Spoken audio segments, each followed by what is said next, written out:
Part 2 में हमें आर्यन के पति जंग इल को दिखाया गया है। अपने घर को खिलौनों से बिखरते हुए देखकर वो आर्यन पर गुस्सा हो जाता है। वो आर्यन से पूछता है वो घर पर रहकर क्या कर रही थी, क्या वो बेकरी से केक खरीदने में ही बिजी थी। जंग इल ये कहकर सोफे में लेट जाता है और टीवी ऑन कर देता है। आर्यन उसे बाहर से आए हुए कपड़ों से सोफे पर लेटने के लिए मना करती है।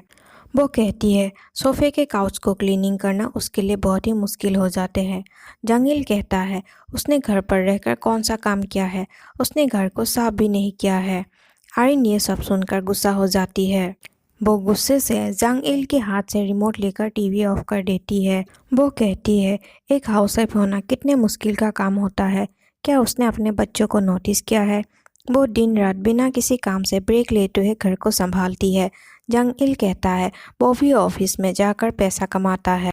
आर्यन कहती है तो वो भी घर का काम छोड़कर बाहर पैसा कमाने के लिए चली जाएंगी और काम से लौटकर ऐसे ही जंग इल की तरह एरोगेट बिहेव करेगी।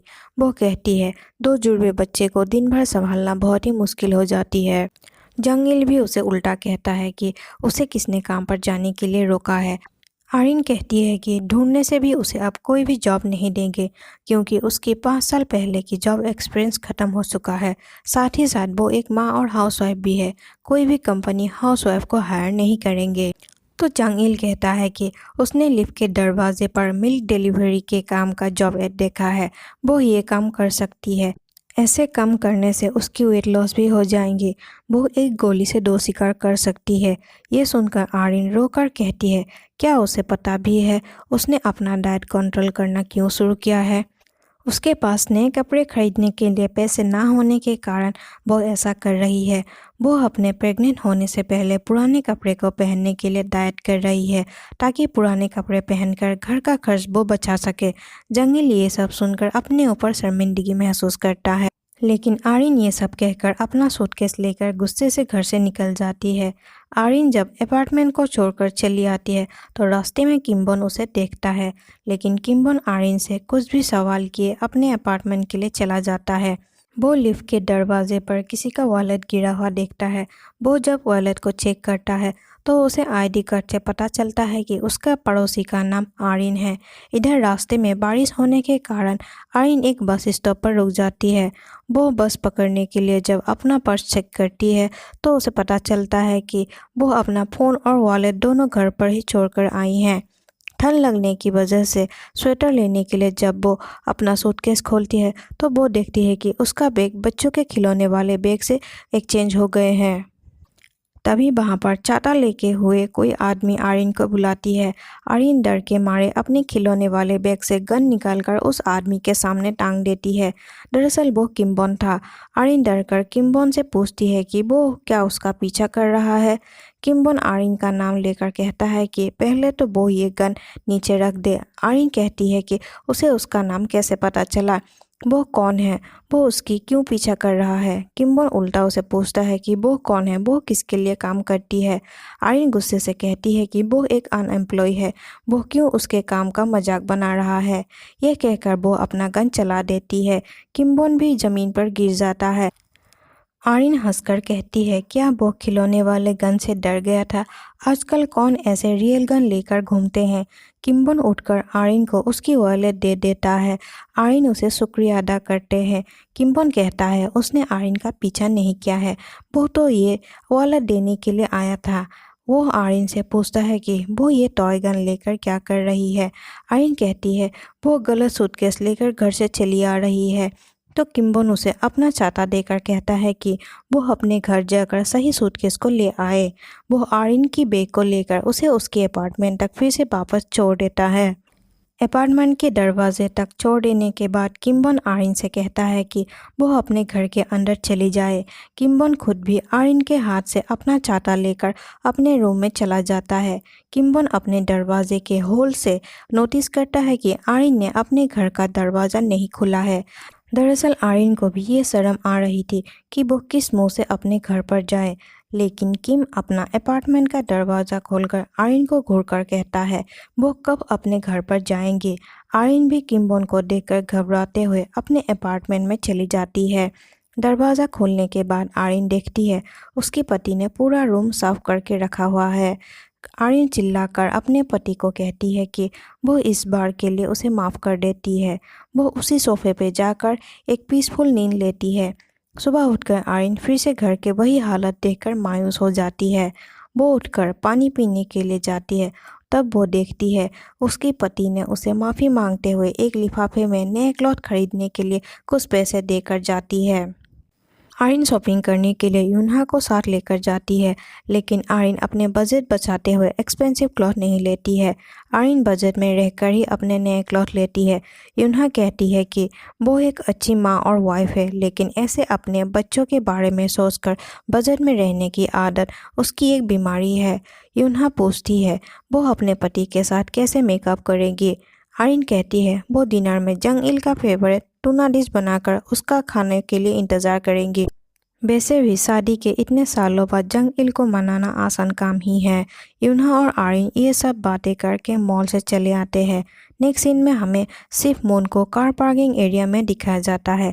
वो फ़ोन पर एक इमरजेंसी मीटिंग के लिए अपने लोगों को आने का ऑर्डर देते हैं।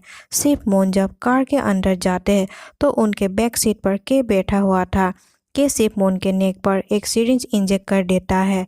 तभी वहाँ पर जंग इल भी उस पार्किंग एरिया में कार लेकर उस राइटर से मिलने के लिए आया था। वो अपना कार सिर्फ मून के कार के पास ही पार्क करता है, लेकिन कार से उतरने के टाइम उसका कार का दरवाज़ा सिर्फ मून के कार को लग जाती है। जंग इल जब कार के डैमेज पार्ट को देखने की कोशिश करता है तब उसे कार के अंदर सिर्फ मून और के दिखाई देते हैं, जहाँ पर के सिर्फ मून का मर्डर कर रहा था। के और जंग इल एक दूसरे को देख जाते हैं। जंग इल ये सब देखकर अपना कार लेकर वहाँ से भाग जाता है, लेकिन के उसके अपार्टमेंट तक पीछा करते हुए जंग इल को भी वही सिरिंज इंजेक्ट कर देता है, जिस वजह से जंग इल अपने अपार्टमेंट के लिफ्ट के सामने ही बेहोश हो जाते हैं। इधर आर्यन जंग इल का इंतज़ार करते हुए उसे कॉल करती है, लेकिन उसका कॉल लिफ्ट का गार्ड उठाकर बताता है कि जंग इल फ्लोर पर बेहोश पड़ा। जंग इल को जब अस्पताल में ले जाते हैं तो डॉक्टर आर्यन को बताते हैं कि हार्ट अटैक आने की वजह से जंग इल की मौत हो गई है। आर्यन अपने पति के ऐसे अचानक मौत होने पर रोने लगती है। इधर के योंगताए को सिर्फ मून के कार का ब्लैक बॉक्स के फुटेज उसे सौंपता है। के कहता है उसने बिल्डिंग की सभी सीसीटीवी फुटेज को डिलीट कर दिया है। योंगताए उसे देश से बाहर जाने के लिए उसे फ्लाइट का टिकट देता है। के योंगताए को एक कार के लाइसेंस नंबर देकर उसे उस कार के ड्राइवर के बारे में पता करने को कहता है।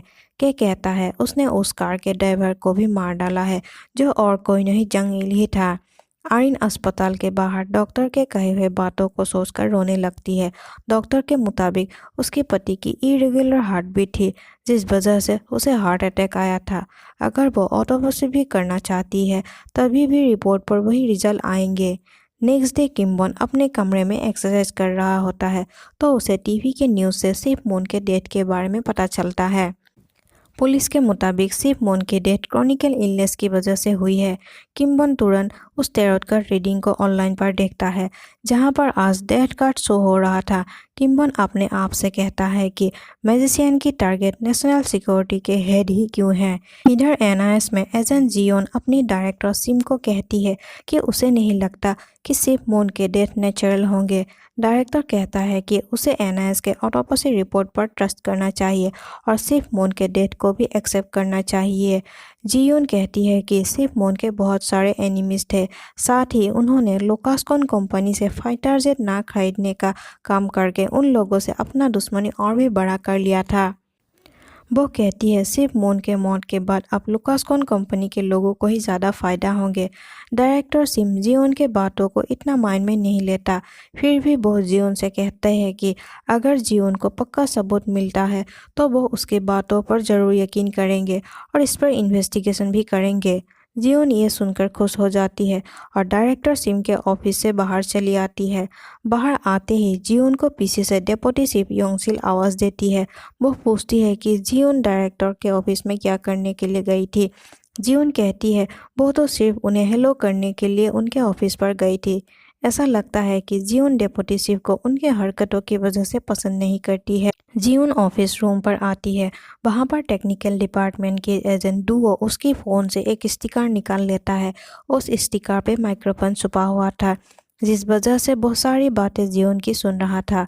इधर किम्बॉन सिर्फ मून के फ्यूनल पर जाता है। वो फ्यूनल हाउस पर बैठकर सिर्फ मून के बारे में पता करता है। उनके कुछ कॉलीग आपस में बातें करते हैं कि सिर्फ मून फाइटर जेट परचेस का प्लान कैंसिल करके बहुत ही स्ट्रेस में थे। किम्बॉन ये सभी बातें वहां पर अकेले ही बैठकर सुन रहा होता है। इधर पार्क में आरिन की दोस्त सुनमी कहती है कि इतने कम उम्र में आरिन ने अपने पति खो दिया है। सांगryul कहता है कि स्ट्रेस की वजह से शायद जंग इल की डेथ हुई है।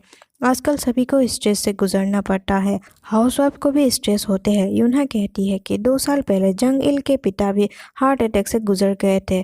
उन लोगों को अब आरिन के बच्चों के ऊपर बुरा लगता है।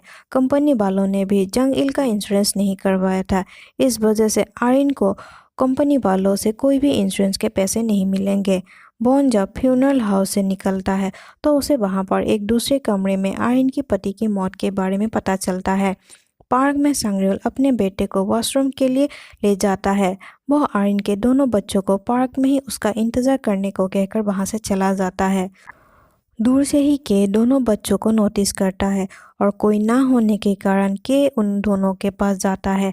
इधर फ्यूनरल हाउस पर डिप्टी चीफ योंगसिल अपने स्टाफ के साथ सिर्फ मून के डेथ पर शोक मनाने के लिए आते हैं। बहुत दूर से ही किम्बॉन को पहचान जाती है और कहती है ये एजेंट टेरियस है। वह अपने स्टाफ को टेरियस को पकड़ने के लिए भेजती है और NIS के टेक्निकल एजेंट दुओ को फ्यूनरल हाउस के CCTV को चेक करने के लिए कहती है। बॉन उन लोगों से भागकर चला जाता है। इधर जियोन भी टेरियस का नाम सुनकर हैरान हो जाती है। दुओ CCTV फुटेज चेक करके कंफर्म करता है कि फ्यूनरल हाउस पर जो आदमी था वो टेरियस है। इधर सांगryul पार्क में आकर देखता है कि आरिन के बच्चे पार्क पर नहीं हैं। वो आरिन को फ़ोन करके ये बात बता देता है और यहाँ पर ही पार्ट 2 का स्टोरी एंड होता है।